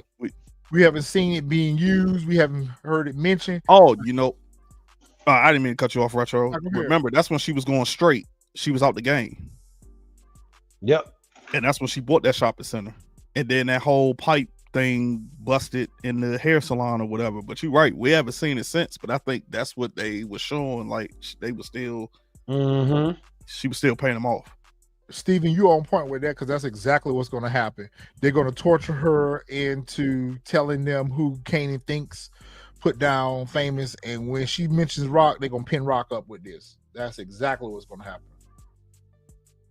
Nope. I'm kind of 50-50 with that. Nope. Watch. Nope. Watch. I told you yesterday what's going to happen. Nah, I'll tell you what's going to happen. Nope. It's a pin up. Nope. It's somebody gonna get pent up in the situation, but it ain't gonna be Raq. Watch. I think we'll see. Wait till the pictures drop tomorrow. That'll tell the tale right there. Juke's sitting over here cleaning her weapon. Like Juke is ready to use this gun. Yo. Juke, this is a toy for Juke. I'll end up there back at their stash house. I'm like, I don't know what y'all doing over here because ain't nothing over here for y'all. Ain't no work, ain't no money, everything gone. Gone. All the workers gone. And so they get a knock at the door, and there's one of Kanan's workers that tell them that we filed O-Cee. They filed O-Cee. And Kanan crashed out over the fact that O-Cee was found unalive. That means any chance of him getting his money back is done. Gone. With him. Went with O-Cee. Yep. All right, so you got Lou and Rilla pulling up to the studio. Rilla's still sitting out here whining. Like that's what it sounded like he was doing at this point, just whining. About, man, I heard about you, but just the other week you was trying him. You were trying to try him the other week. Yep. You were trying to try him the other week. Now you gassing him up like, oh, I heard you the man out here. I heard that was the old Lou Thomas. He would have did this, he would have did that. Like Lou's like, dummy. Remember, I told y'all he ain't know who he was. Yeah, Told y'all that man ain't know who he was if he was trying him like that. Yeah. So you sitting here trying to put a battery in Lou back, like Lou, like, man, I got this. Like I got this. He was basically telling him, like, yo, we got to keep our head on a swivel at this point because they not only gonna come after you, but they're gonna come after me for stepping in on behalf of you. Like we got to be prepared for that. So I felt like Lou was kind of, setting the tone for what was going to happen next. Mm-hmm. Right. And these dummies in an Oldsmobile, crash dummies, in the studio, like they were gonna peep you a mile away, like you just didn't pull up on them in the same car earlier. Crash dummies, y'all bro. should have been in a throwaway car or something and sat out there all day long, at night. At night. Well, they ain't sit out there too much long at night. What I also, and I don't know if y'all peeped, I think whatchamacallit peeped them sitting across the street. And I did too. And that's why they stayed in the whatchamacallit. Yeah, I did too. Yeah, I feel like I felt like that too. Yeah, I feel like Lou, he saw him. He peeped in and was just like, okay, we about to sit in here all day. I feel like the only thing that was missing from that scene was us, the viewers, seeing Lou see them across the street. But I felt the same. I had that same vibe. Did. I felt the same vibe too, that Lou peeped them. Situational awareness. Yep. Because them dummies sat out there all day and all night, and Lou stalled them out. He stalled them out. He wanted to wait good till the streets was quiet. It was empty late at night. Mm-hmm. Yep. And they sat there and waited.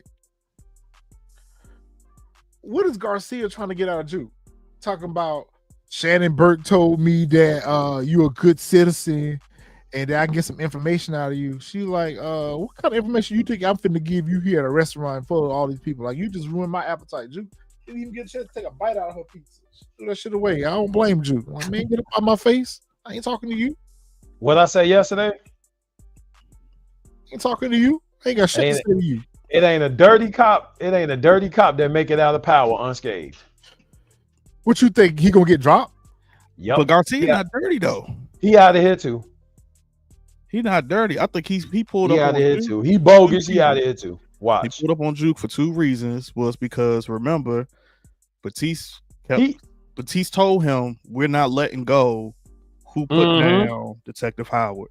Burke had kept saying for the longest time that Howard was dirty. He had ties in with Kanan and stuff like that. Thomas family. Yep. The Thomas family. So he coming to try to get some information on that, as well as who's the person who possibly put down Famous, because he knows that, you know, Juke was friends with Famous. So, but not knowing, especially since he wasn't the one that interrogated her last season, he would have known off jump that, like, yo, she ain't giving up no info. Yeah, it was the FBI guy that was talking to her. Yeah, for him, it's a 2 birds with 1 stone type situation. If he was to get Juke to talk, or anybody that knew all that, you had Ronnie and Detective Howard in the same warehouse. That ties a whole lot of pieces together. Yep. I already told you what's gonna happen with that. Unique gonna get that pin up. There you go. Yeah. That's why I said earlier, it's gonna be a pin up, but it ain't gonna be Rock. No, I think the pin up is gonna be with Kanan. They're trying to turn Kanan against Rock, is what they're trying to do. So when I say a pin up on Rock, what I'm saying is Snap and Pop is going to use this information to their advantage that they get out of Crystal, and they're going to go back and tell. Remember, Kanan went to them and asked them to find out who called the order out on Famous. They're going to come back to, once they torture Crystal and get that information out of her, they're going to come back to Kanan and tell Kanan, yeah, it was your mom that ordered the hit. Yeah. I'm telling you right now, them cops gonna run their mouth to Crystal, and Crystal gonna get that information back to Kanan. Watch. I don't think that. I think I'm going with Retro's theory, parts of it, but I also think Kanan gonna think that anyway once he found out that Crystal never made it to her destination. Yeah, he's gonna think that, Fresh. He gonna think that because he gonna go pull up on his mama. His mama gonna say she didn't see him. She seen him before she left town. Watch. I'm telling you, bro. That's the same thing I was thinking, because I can't see Crystal telling Kanan, I'm gonna stop by your mom's crib before I leave. Right. She went over there on her own. She went over there on her own. But Crystal is going to be the one that tells Kanan about Famous. I'm telling you. Not happening. I'm telling you. I don't think she's gonna give Kanan up. Well, none of that. But I think at the same time, like I said, it's automatically Kanan gonna think that it's Rock. And like Retro said, I'm starting to think that, like, at some point, even if they don't get no info out of Crystal, that's what they're gonna say. They're gonna throw that. It's like, oh yeah, it was your mom, and that's gonna push him to bring him back even further. Like, oh, okay, yeah, we got him now. Ain't no way in the world. And then it maybe not till season 5, Kanan feel like, oh, y'all niggas played me. Now they gotta go. But they leaving here expeditiously. So Kanan's over here at O-Cee mama house. You know, they over here. I feel like he went over there to try to, I don't know what he went over there for other than to pay his respects. I don't really know what he thought he was going to get out of this, other than maybe trying to get some word as to who put him down or whatever. But, it wasn't really nothing here for us to find out that we didn't already know. Yeah. That whole scene gave me Juice vibes. Yeah, it did. Yeah, it did. Remind me of Juice. Yep. Because it was never on the books, if I remember correctly. Yeah, it was ran off the book. Yeah, it was the age. Yeah. Yep. Burke figured it out, but I don't think nobody else has figured it out, because nobody else has explored that angle. She specifically was looking into that angle of why he was so connected to the Thomas family. I don't think nobody else has peeped game on that. So that was a really good question. All right, Rock at the house. She trying to, make her a cup of tea. And she got a knock at the door, and it's Crystal ass. Like, damn, Crystal, what you doing over here? And I felt like Crystal, this scene would have given us even more purpose had she went ahead and told Raq what had been going on with Kanan, and that she felt like that Kanan felt like you was the one that that's the whole purpose of her going over there. I don't understand what she went over there for and not told her that. That's what I thought she was going to do. Yeah. I thought, or at least at some point, just put the idea in her head that that's what Kanan was thinking. Yeah, I think she kind of alluded to it though when Raq asked her, well, who does he think? Because remember, Chris said he getting ready to wild out, like all his people getting put down, famous O-Cee, you know, he been getting hit, and Raq was like, well, who he think doing all that to him? And she's like, well, you got to ask him that. Like, I feel like, okay, that was a little ominous right there. Raq might be like, well, damn, do you think it's B? Like, and then when she left her with that, well, you know, my mom used to tell me that bullshit too when she for what she had done. I feel like she kind of put a little battery in Raq back, but she didn't charge it. Yeah, charged it up just a little bit by telling Raq just a little bit more about what all had been going on, and you know, let Raq went ahead and did her due diligence with him. But you know, I feel like her going over here is going to make it look like Raq did, which I don't understand why Kanan would feel like Raq is doing all this stuff to him. What would be the reason? Y'all in business together. Nah, because like I said, time and time again, it all starts from when they were sitting in that car and Kanan gave her the opportunity to be truthful with him.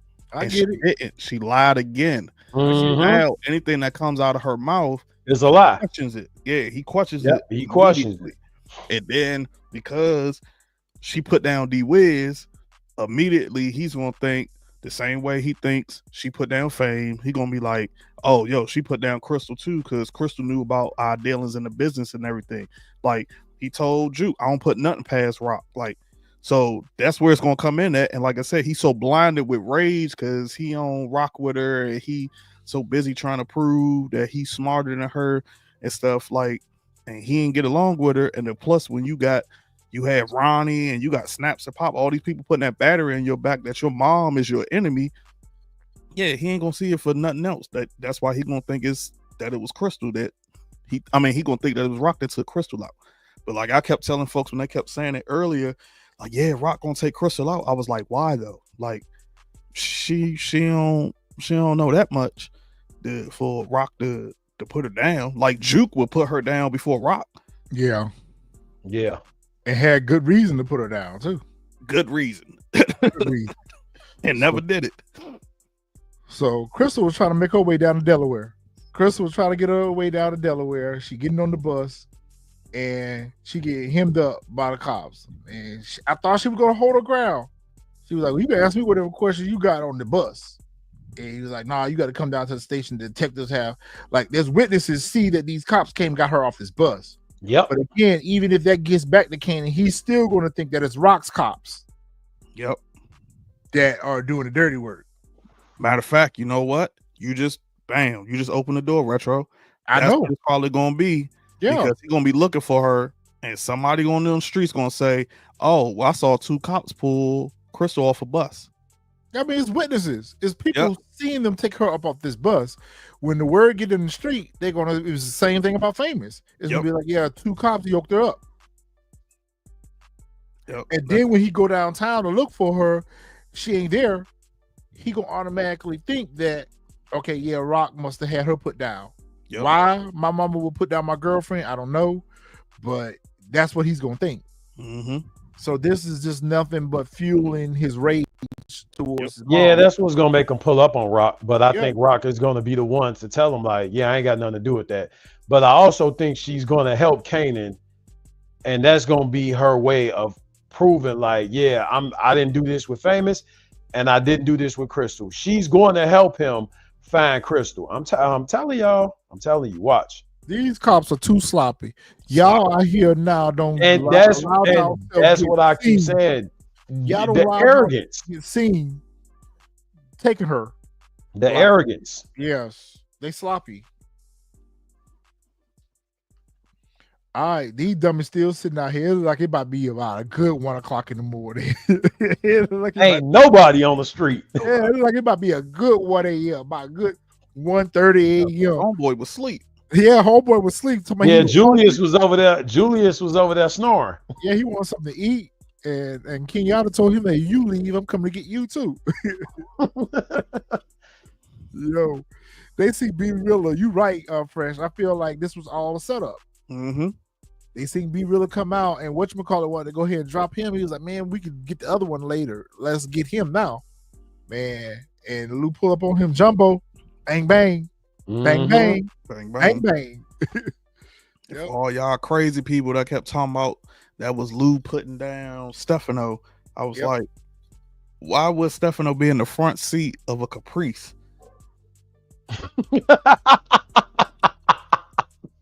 Like, I saw so many people swear up and down that was Lou putting down Stefano. I'm like, bro, Stefano would not be in the front seat of a Caprice.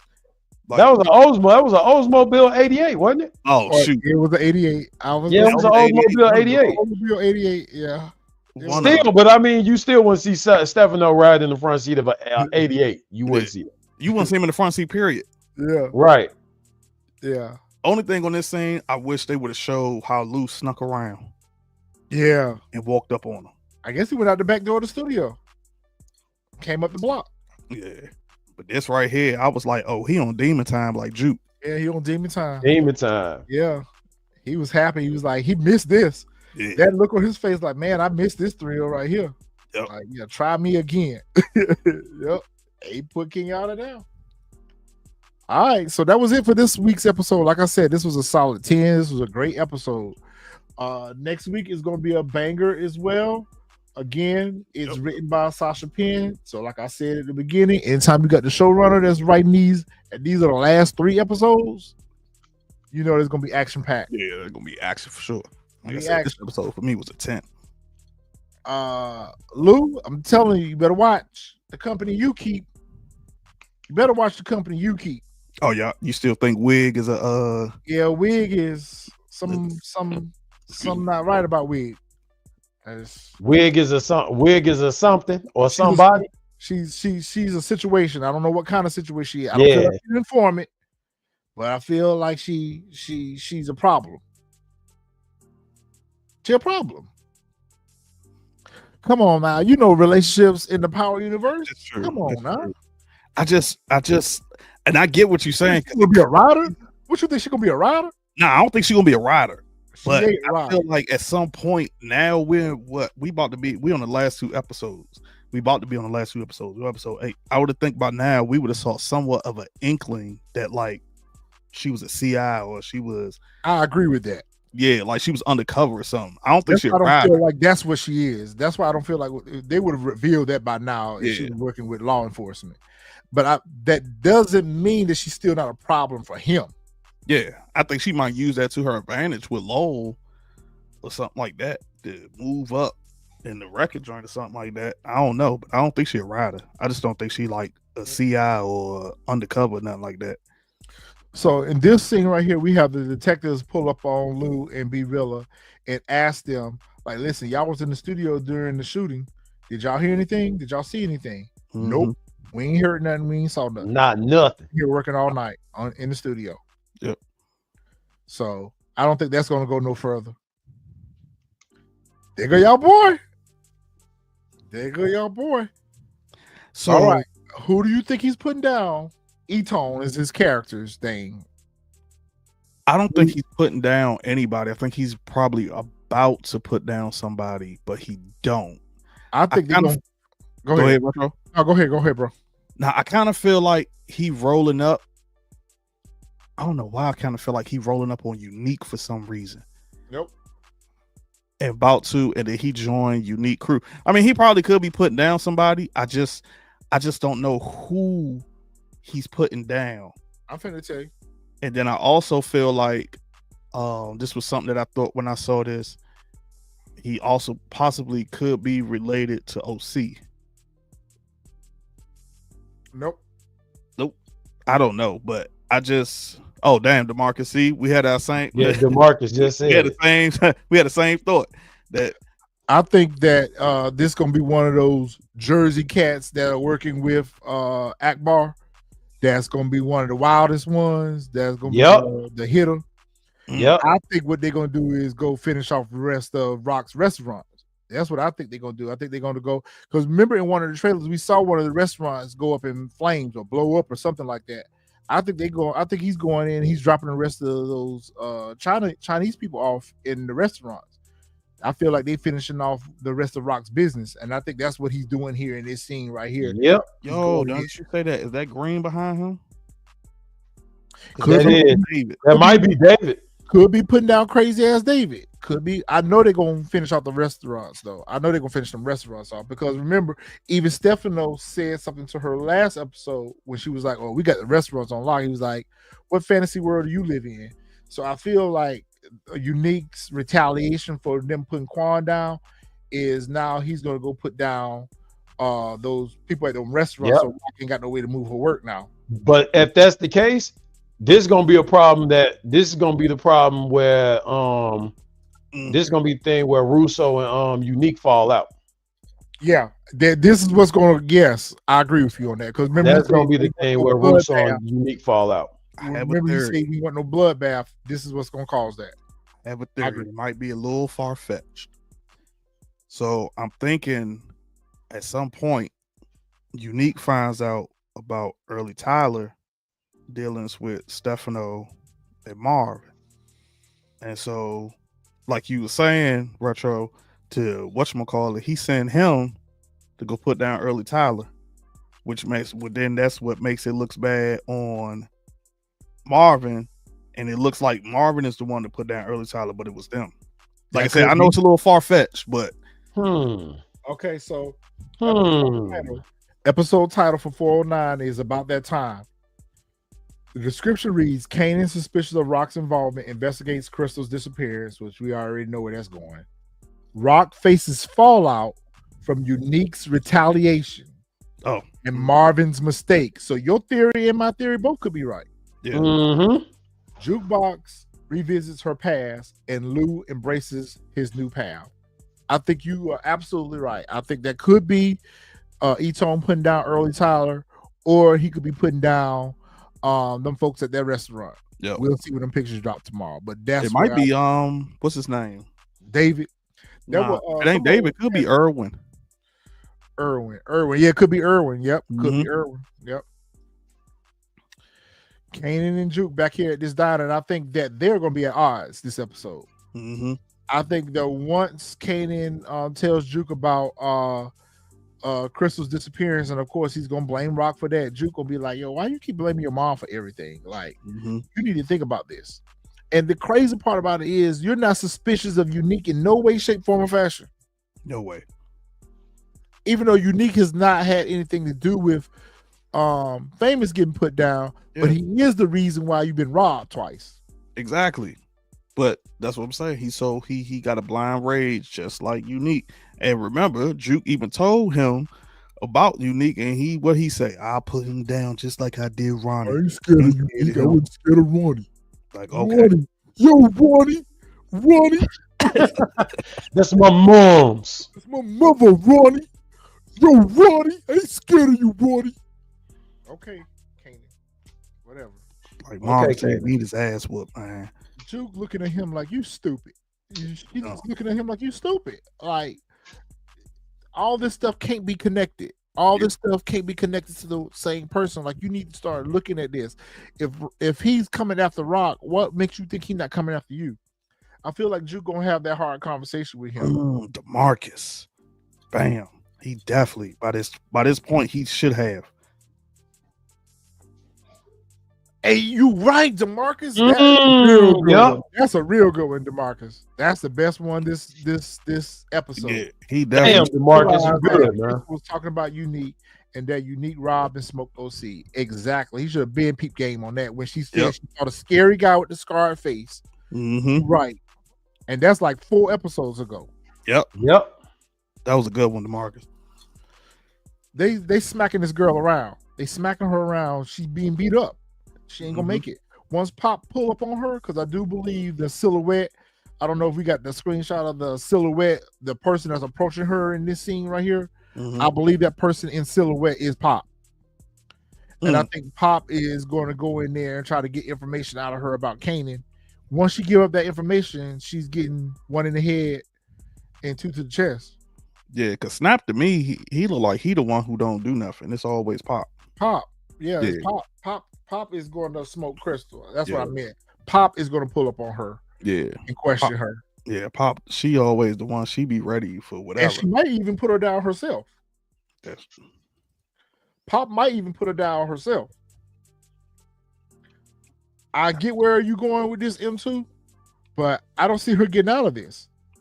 I didn't say she was getting out of it. She gonna be gone, but she talented. She's gonna be the one to tell Kanan. I'm telling you. How? Yeah, you got to prove. You got to. I want to know how she gonna get out of this. I'm with Russian Pop. One. I told you yesterday. Those cops are highly arrogant, and Pop has zero tolerance for them cops. They already messing up. They were not supposed to go grab Crystal. They were supposed to get Kanan. See what I'm saying? Support game, and this show didn't lie to us. Like, you got to remember, this is Kanan coming up in the game. The Kanan that we got from the OG power was one that was already. He was already up. Yeah, he was already solidified. So yeah, he was already up. But let's just be honest. He was still, even as an adult, he was still outsmarted by Tosh and Ghost. Yep. He was outsmarted by Dre. Yep. Tommy. Yeah. He took losses even as an adult. The only thing that we saw Kanan was good at was manipulating Tariq. Yep. Much like how Pop and Snap is doing him right now. Mm-hmm. That's the only thing that we really seen Kanan was good at in OG Power. In OG Power, he was still getting bested by Ghost and the rest of them. I don't want her to go either, Marvin, but she out of here. Because keep in mind, we still got to see that scene of Kanan at that grave site with a rose in his hand. Yep. It's gonna be for Crystal. Ooh. It's gonna be for Crystal. We thought it was gonna be for Famous. We thought it was gonna be for his grandma. Nah, it's gonna be for Crystal. Right, I didn't even think about that. We haven't seen that episode yet. We haven't seen that picture. We have not seen that or that episode. Damn, you're right. That's Kanan. I mean, it still could be Mama Joyce, but I'm starting to lean into what you saying now. That actually makes more sense. Yeah, the rose is what gave it away for me. That rose. I'm telling y'all, them cops was not supposed to touch Crystal. Oh no, I agree with you on that. I agree, and they were sloppy by picking her up off that bus, but it ain't gonna change the outcome. And the fact that she told them basically like, y'all already done messed this up. Mm-hmm. They ain't have no more room for error. Yep. So I'm telling you now, Crystal gonna be the one to tell Kanan. Not before he snap out. He gonna wig out on Raq. He definitely gonna wig out on Raq because he gonna think she has something to do with it. Yeah. Now he finna wig out on Juke right here. Yeah, that's what I thought too. I thought this scene right here, that's who he talked to was Juke. Yeah, he's talking about this scene right here because remember in one of the trailers he's tearing up their apartment or something. Mm-hmm. That he's got the same jumpsuit on in that in that scene. I think him and Juke gonna have odds. They're gonna have words here. And it's gonna be that Juke's probably gonna do a little bit of, see what she can find out herself. Yeah. Juke is gonna defend Raq in that scene.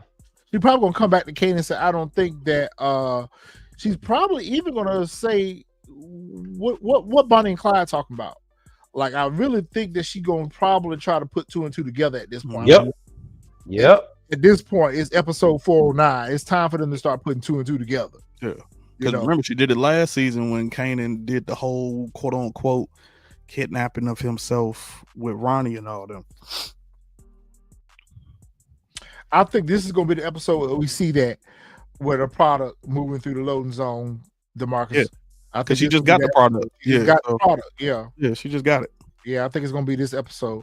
Raq meeting with Stefano herself, and Stefano right here. This is why he got to go. Yep. I told y'all. I said he got to go. He messy now. Now he messy. He gonna try to pit her and Marvin against each other. Cause he feel like this. He know Marvin knows something about homie getting put down, but he can't prove it.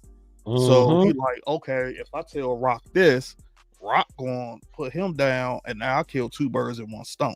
I still get Raq, you know, to do the work that I could, you know what I'm saying? Like, I can't go do it by myself because I don't have no proof, but he could put him down, and they going to go at war with each other and take, you know, potentially take each other out. Because I was confused when he said that to her, where he was like, Marvin's trying to put you out. And I was like, well, why would you say that when you told Marv to take her out? Because he's trying to get them to take each other out at this point. Yeah. And then that's when it clicked. Like, yep. And Raq is probably going to try to put Marvin on game about Stefano. And she's probably going to want to go forward with Marvin's original idea about putting Stefano down. Raq's probably ready to go forward with that, probably at this point.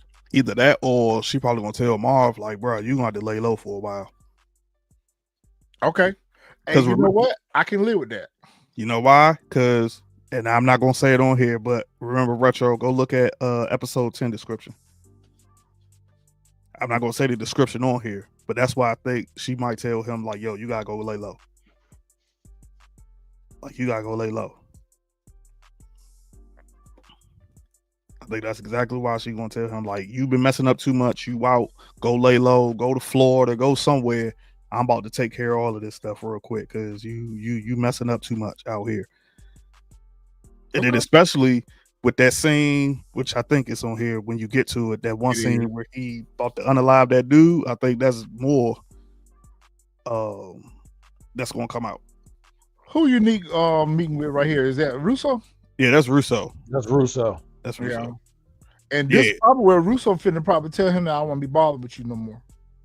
I think right here, this is probably where he's probably going to introduce that idea that he presented to us, Snap and Pops.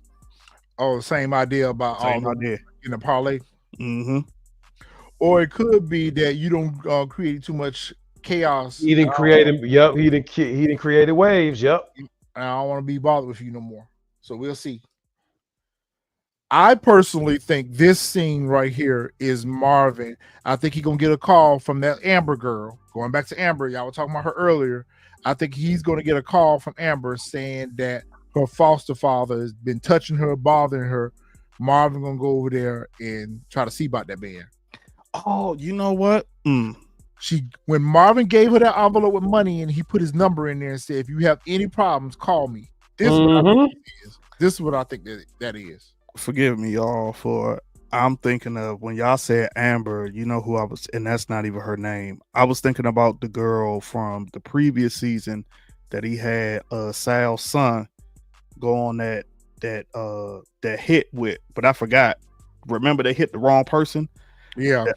That's who I was getting confused with. That's what I was thinking of. So now that you said that, yeah, this makes absolute sense right here. This makes complete sense right here. I mean, look at the man, how he dressed. This ain't no maid man. This ain't no mafioso. Yeah. That probably is Amber's foster father. And she probably called Marvin and told Marvin that that man bothering me or abusive towards me or mistreating me or whatever. Because man coming at Marvin with a baseball bat. Yeah. So, you know, he ain't no mafioso. So, and I think Marvin gonna put him down. It's gonna be a mess with this. I do like the idea of Marvin having to go on a run. Maybe to DC. Could be. Maybe to DC. Who knows? I like the idea of Marvin going on a run. So I'll let y'all have that versus him being unalive. But my biggest prediction for this episode is that Marvin is out of here this episode. Nope. If he's not unalive in this episode, he's on the run. Nope. I think he's on the run. I think for sure he's on the run, bro. Okay. I really think that's what Raq is going to tell him. And then after this whole situation, like, he might not have a choice but to go on the run. Like, yeah, because you don't put a civilian down. Yeah. I mean, this ain't the first time he put a civilian down because he did it. Yeah, well, that was Juke. But yeah, I think this is where, like, he just making too much of a mess. And, like, he gonna have to go on the run. He gonna have to go chill. This part right here, I'm still a little confused by, though. It's Kanan and I think Snap. We have Snap and Pops to think for this. I think we have them to think for this. They're going to go back to Kanan and give Kanan that false information about Raq being involved with Famous, and then they're going to push him into Unique's arms. That's what this is. This is a parlay. This is them meeting up. Snap and Pop is the reason for this meetup. Or could it now be possibly he finally found out the info? Two things. He finally found out the information about O-Cee and O-Cee dealing with Unique, or since he's searching for Crystal, what we was talking about earlier, he finally remembers about the scar that Crystal told him, the scary man on the face. Yep. He go back. There you go. Unique about it. Kanan go I'm telling you. He go confront Unique about it. Like, yo, Crystal saw you. Fresh, we talked about a lot of this yesterday. Me and Retro did. So that possibly could be. I'm gonna let you have that until I see them pictures for tomorrow. I'm gonna let you have that. I'm gonna let you have that until I see what them pictures look like tomorrow. You might be right. You might be right, because she did make a point of mentioning the scars and everything. So that's a clue. That is a clue. But I still feel like this meeting was an unexpected meeting. I feel like Kanan thought he was coming here to meet somebody else, and it's Unique. Yeah. But it's at the tailor shop. It's at the tailor shop, and I think everybody know that Unique's place is the tailor shop. So it just, we'll see. Yeah, I think that's why he pulled up on him. He pulled up on him like, yo, I'm trying to figure out, like, yo, what's going on? I heard this. You know what I'm saying? The scar, though. You might be on something with the scar, though. Listen, we had these conversations yesterday. So, okay, they say Marvin is in season 5. Yeah. We told you that. But that doesn't mean he's alive. That don't mean he's alive in season 5. Anytime they show a person in an episode, whether they're dead or alive, they still credit them for that season. I hope Marvin's alive. I'm just gonna say that. I hope Marvin's alive. But with everything, all the clues that they're pointing towards just doesn't seem like, especially episode 410. Yeah. Title it's got me thrown off. Yeah, it's either one or the other, and you might be right, Fresh. He might be on the run. Yeah, I think he on the run, but like, and I get what you're saying. Like, yeah, exactly. Baby. They still credit them, even if they show them in the morgue, they still credit them for the scene. Yeah, that's true, but I don't know. I'm only going by what Marvin said, and I will say this though.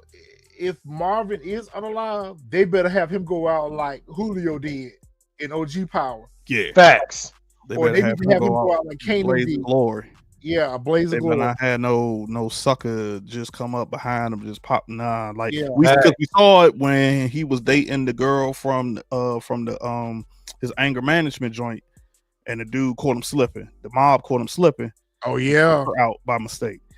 Like that was something you wouldn't have been able. Only reason why you caught him slipping because he was with her. Other than that, you would not have been able to catch him slipping like that. So yeah, they better in the blaze of glory. But the only reason why I've said season 5 is because the actor himself had said that they were starting on, and I wish I could find it. I think it was on the live of his that he had said some months ago that they was doing. They was already starting on season 5 or something like that. Okay. So.